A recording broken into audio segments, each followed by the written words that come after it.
집주인이 5개월 후에 나가랍니다. 저 앞으로 어떻게 해야 할까요? 부동산 하락기에 많은 금액의 대출을 받아서 내 집 마련을 하는 게 맞는지 모르겠습니다. 그렇다고 다시 전세를 살면서 돈을 모으기엔 또다시 집값이 치솟을까봐 걱정이 됩니다.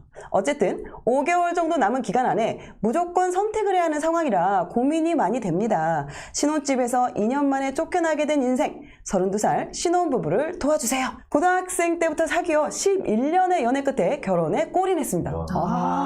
대학교 입시, 재수, 군대, 취업 준비까지 함께 해쳐온 우리가 지금까지 인생에서 겪은 적 없는 선택의 기로에 서게 되었습니다. 아내는 23살, 저는 26살.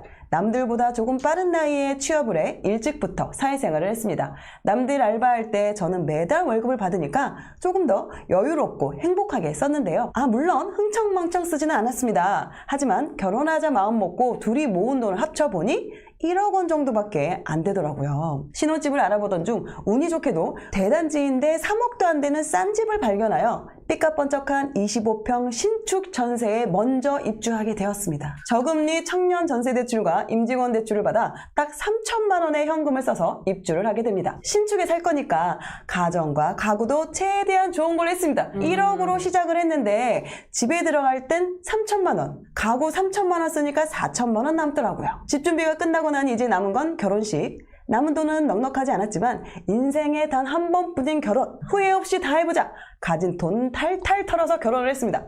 예복, 스드메, 결혼식장, 저희 수준에서 가장 최고급으로 신혼여행도 하와이로요. 아직 나이도 어리고 결혼도 남부럽지 않게 멋지게 했고 안락한 신축 전셋집도 있겠다. 앞으로 둘이 열심히 해서 제2의 인생을 살아보자 생각했었습니다. 돈 모으는 재미를 아는 부부여서 그런지 9천만 원이 금세 보였어요. 뿌듯뿌듯. 네.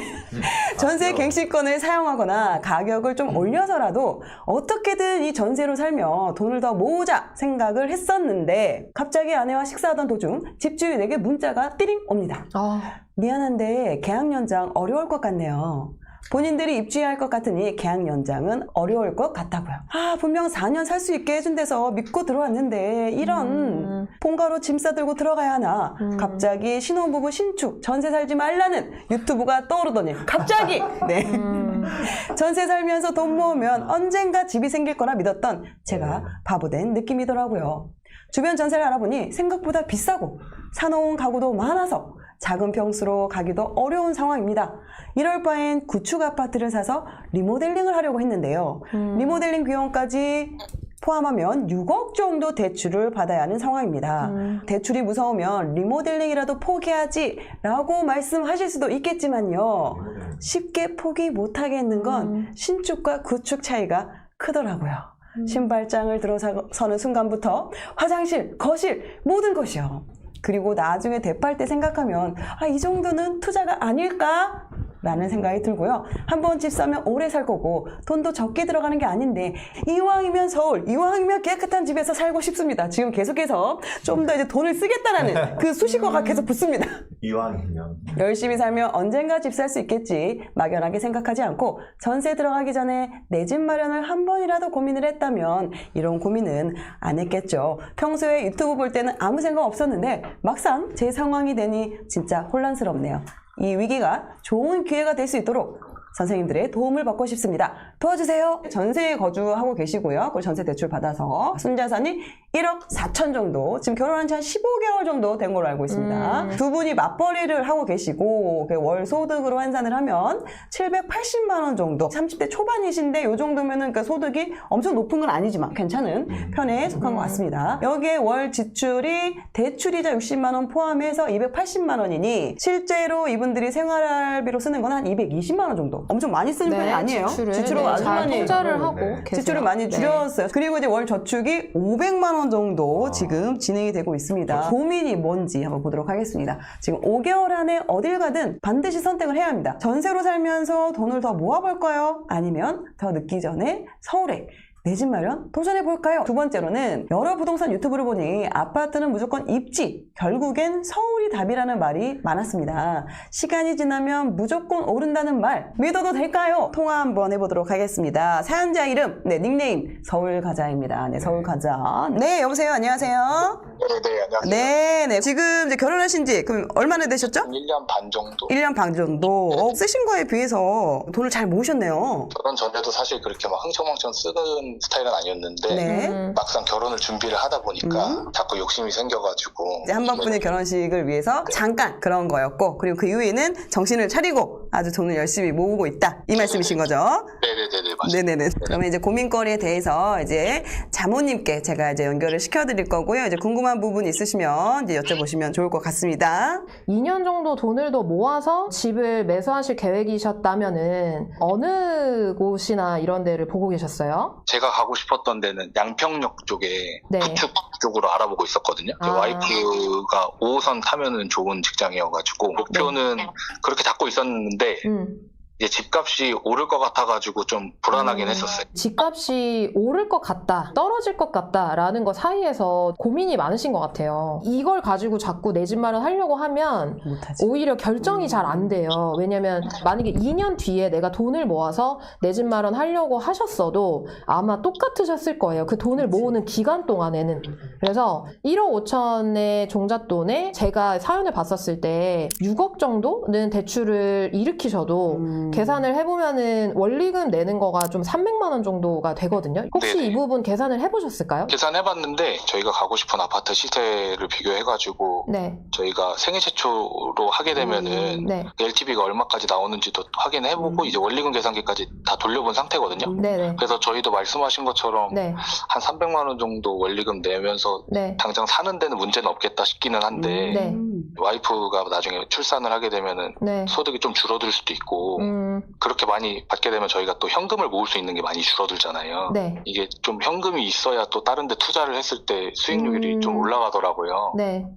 그래서 그런 것도 좀 아쉽기도 하고 그래서 좀 고민은 많이 되죠. 두 가지가 중요한데 첫 번째는 내가 내 집 마련을 하고 나서도 저축을 할 수 있느냐가 굉장히 중요해요. 그래서 지금 뭐 LTV도 계산해보셨고 생애 최초 대출로 어느 정도 예산이 나오고 내 호주머니에서 원리금을 얼마나 내는지까지 계산을 해보셨잖아요. 근데 현금이 좀 덜 모이는 게 아쉬운 거지 아예 안 모이는 건 아니잖아요. 그러니까 지금 상황에서는 완전히 막 과도한 대출을 일으켜가지고 막 영끌 상황이다라고 보여지지는 않습니다. 첫 번째로. 그 다음에 이제 두 번째는 내 집 마련을 하려고 했었을 때 그러면은 지금 1억 5천 있으시니까 6억 정도 대출 일으키시면 이제 7억 5천이잖아요.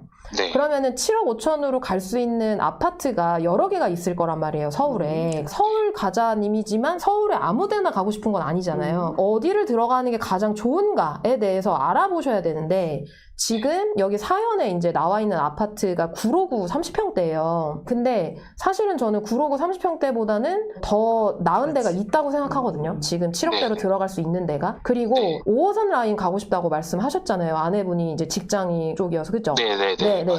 5호선 라인으로 타고 갈 수 있는 데가 서대문도 있어요. 그래서 근데 구로구 30평대보다는 위치가 더 좋거든요. 그리고 이제 생활 환경도 좋고요. 이 말씀을 왜 드리냐면 내가 첫 내 집 마련을 한다라고 했었을 때에 좀 더 좋은 위치에 내 집 마련을 하면 그게 더 매매 반응이나 이런 것들이 조금은 더 빠를 수 있거든요. 네, 그러면 이제 거기서 아까 뭐 투자도 막 하고 싶다라고 하셨는데 이런 거죠. 동일한 시점에 내 집을 샀어요. 서울 가자님하고 경기 가자님하고. 서울 가자님은 서대문구를 샀고 경기 가자님은 그냥 이제 더 거기보다 위치가 더 안 좋은 데를 산 거예요. 똑같은 시점에 샀는데 서울 가자님이 산 집이 좀 더 위치가 좋고 사람들이 좋아하는 데다 보니까 그런 것들이 이제 매매 반응이 좀 더 먼저 올 수 있다면 서울 가자님이 그걸 가지고 다른 걸 해볼 수 있잖아요. 아, 그렇죠. 네, 그렇죠. 그러니까 그게 이제 시간에 대한 어떤 기회비용 같은 것들이 생기거든요. 그러니까 좀 더 뭔가를 더 해볼 수 있다는 거죠. 그 집으로. 네. 그래서 이게 좀 저는 주식이나 이런 것들은 차후 문제인 것 같아요, 지금. 네, 그건 지금 이 내 집을 할까 말까를 고민할 때는 그걸 지금 당장 생각하면은 서울가자님이 결정을 못 하실 것 같아요. 그런 부분들은 이 내 집 마련 결정에는 부수적인 거고, 제가 말씀드린 두 가지 가지고 결정을 하시는 거예요. 첫 번째, 이 대출을 끌었을 때 나한테 충분히 내가 계속 이제 원리금을 갚으면서 저축할 수 있느냐. 두 번째는 내가 갈 수 있는 아파트 중에 여기보다 더 좋은 게 있나 없나를 알아보셔야 돼요. 그럼 이제부터 뭘 해야 되냐. 그죠? 장모님 너무 많이 네. 푸는 거 아닌가요? 아, 제가요? 지금 너무 네. 많이 알려주지 않나? 네. 풍김에 그냥 푸셔야죠, 뭘. 네, 풍김에 풀겠습니다. 지금부터 하셔야 될 거는 아파트를 되게 많이 보셔야 돼요. 5호선 라인에 있는 아파트들을. 직장이 이제 마포하고 구로구로 왔다 갔다 하신다라고 들었거든요. 3호선과 9호선과 5호선 라인에 있는 지역들을 서쪽에서 찾아보시면 돼요. 아, 네. 네, 거기서 이제 괜찮은 아파트들이 뭐가 있는지를 실제로 가보시기도 하고, 네. 네, 그러니까 그런 것들을 해보시면 되는데, 혹시 제가 여기까지 말씀드렸을 때 이해가 안 가거나 좀 더 궁금하거나 이런 거 있으실까요? 그렇지는 않은데 네. 사실 제가 지금 말씀하신 그 지역들이 한 번도 생각해 본 적이 없는 지역들이어가지고 네. 좀 더 들어보고 싶어요. 아, 그 부분은 그 유디님이 풀어주실 거예요. 아, 제가 사연을 보다가 조금 궁금한 부분이 있었는데 인테리어 비용을 혹시 얼마 정도 쓰실 생각하셨어요? 30평대를 가게 되면은 한 5천 정도? 아, 좋아요. 부동산은 이런 거예요. 약간 대학교 입시 같은 건데 서울과자님은 예를 들어서 뭐 서울대를 갈 수 있는 성적을 받았는데 그것보다 더 안 좋은 대학교에 조금 좋은 과를 가려고 하시는 거예요. 아, 제가 드리고 싶은 말씀이 이거예요. 네. 서울 중심부에서 가까운 땅을 고르는 게 가장 우선이고요. 그게 대학교인 거예요. 그리고 평형은 그 안에서 이제 20평대를 선택하냐 30평대를 선택하냐인데 30평대를 사람들이 더 좋아하잖아요. 네. 30평대는 비싸기 때문에 조금 더 좋은 땅을 가더라도 평형을 낮춰서 그런 선택을 하시는 게 훨씬 더 나중에 자산 상승 입장에서 더 유리한 거예요. 인테리어 비용으로 5천만 원을 쓰면은 집을 살 수 있는 매매가가 더 줄어들잖아요. 아, 그렇죠. 그래서 저는 신혼이시기 때문에 그런 마음은 알아요. 더 좋은 데서 살고 싶고 깨끗한 곳에서 살고 싶고 그런 마음은 아는데 조금 더 이제 미래를 위해서라면은 인테리어를 안 하더라도 기본 집이더라도 더 좋은 땅에 갔으면 좋겠어요. 서울 가까운 곳에, 중심부에 가까운 곳에 조금만 버티시고 나중에 한 5년 정도 지나면은 가격이 더 벌어져 있을 거예요. 그렇기 때문에 기본 집이더라도 더 좋은 땅에 20평대를 가는 게 최선이다라고 생각을 합니다. 네, 그리고 2억 정도 종잣돈을 가지신 분들이 지금 서울의 어떤 지역을 좀 내 집 마련을 하고 싶은지가 되게 궁금해 하시거든요. 지도를 보면서 설명해 드리고 어떤 단지를 중심으로 보시면 되는지 사연자분들과 함께 같이 서울과자님도 보시면 좋을 것 같습니다. 아, 네, 알겠습니다. 감사합니다. 한 2억 정도 종잣돈 있으시고 한 대출을 4억 정도 받으시면은 한 원리금 상환 금액으로 대출 한 30년 정도 금리 5% 정도 받으시면은 한 200만 원 정도 나가거든요. 원리금 상환 금액이 한 달에.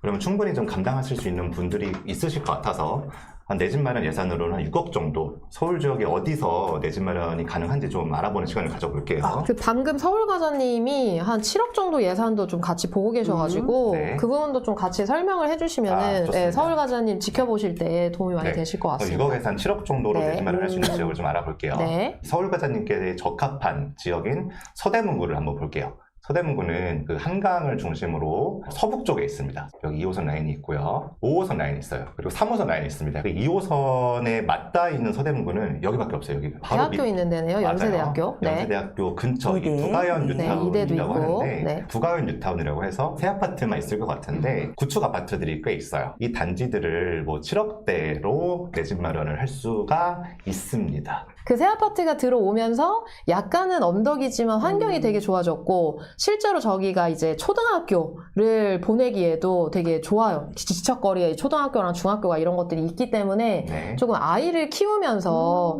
이대 생활권이나 이런 상권이나 이런 거 이용하고 위치가 또 좋다 보니까 그렇죠. 그러니까 그런 특징을 가지고 있는 그 서대문구의 이제 아파트들이다라고 생각을 하시면은 될 것 같습니다. 여기 조금만 네. 제가 부탁드리겠습니다. 네. 여기 보면은 언덕이에요. 근데 저 큰 길가에 보면 2호선 라인 그 큰 길가에 보면요. 네. 엘리베이터가 설치되어 있습니다. 그 엘리베이터를 타고 저 위까지 어느 정도 올라갈 수가 있어요. 그리고 그 네. 가격대를 지금 30평대로 되어 있으니까요. 네. 20평대로 맞춰주시면 좀 더 나을 것 같습니다. 네. 좋습니다. 오케이. 보시면은 이제 7억대, 8억대 정도로 형성돼 있는데 현장에 가보시면은 가격이 좀 조절이 될 수 있으니까 맞아요. 네. 적극적으로 한번 보시는 것도 방법, 방법입니다. 정리를 하면은 여기 부가현 뉴타운에 있는 구축단지는 단지만 구축일 뿐이지 2호선 라인을 통해서 시청도 갈 수 있고 맞아요. 영등포도 갈 수 있고 강남도 갈 수 있는 그런 교통적인 측면에서도 좀 유리한 면이 있고 환경적인 측면도 새 아파트가 주변에 많기 때문에 그 신축 상권도 이용할 수 있는 그런 장점이 있는 곳이고요. 서대문구에서 한 가지 더 주요할 점은 3호선 라인이에요. 그 종로와 강남을 갑니다. 네, 그래서 강남과의 물리적 거리는 좀 될 수 있어도 지하철을 타고 한 번에 강남을 갈 수 있기 때문에 강남 업무지구나 종로 업무지구에 출퇴근을 하시면서 거주 비용을 좀 줄일 수 있는 방법으로 생각하시는 분들이 이 서대문구의 3호선 라인을 주로 이용하세요. 네. 홍제역 주변에 있는 단지들이 좀 가격이 괜찮습니다.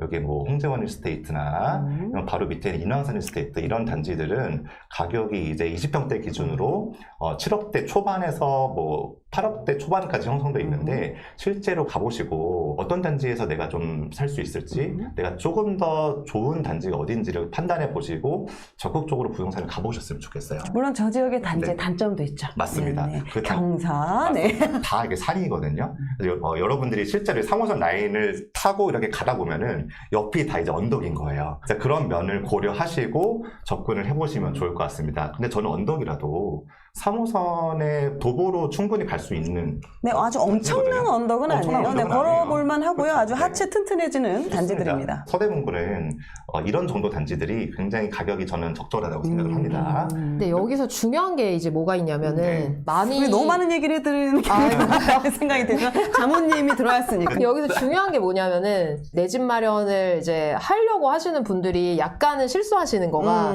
언덕이 너무 싫다 보니까 이제 평지를 되게 좋아하세요. 그러다 보니까 아 나는 언덕이 너무 심하니 그냥 난 평지를 선택할 거야 라는 이유로 이제 내 집을 선택하시는 경우가 되게 많은데 오히려 평지만 가지고 내 집 선택하시는 게 아니고 실제로 위치가 굉장히 그럼요, 중요하거든요. 그럼요. 그래서 그 위치가 좋은 곳이 어딘지를 확인을 해보시고 예, 집 선택하는 게 되게 중요하다. 이렇게 노파심이 갑자기 들어가지고 네. 물론 제가 갑자기 끼어들어서 똑같은 말씀을 드렸습니다. 조건이라면 예. 당연히 평지가 평지가 좋죠. 좋지만 하지만 입지가 평지만 차이가 보고, 나면 예, 평지만 보고 고르시면 안 된다. 맞습니다. 오, 네. 중요한 자모님께서 포인트. 네. 해주신 말씀은 이 지도에서 어디에 위치해 있는지를 봐야 된다라는 겁니다.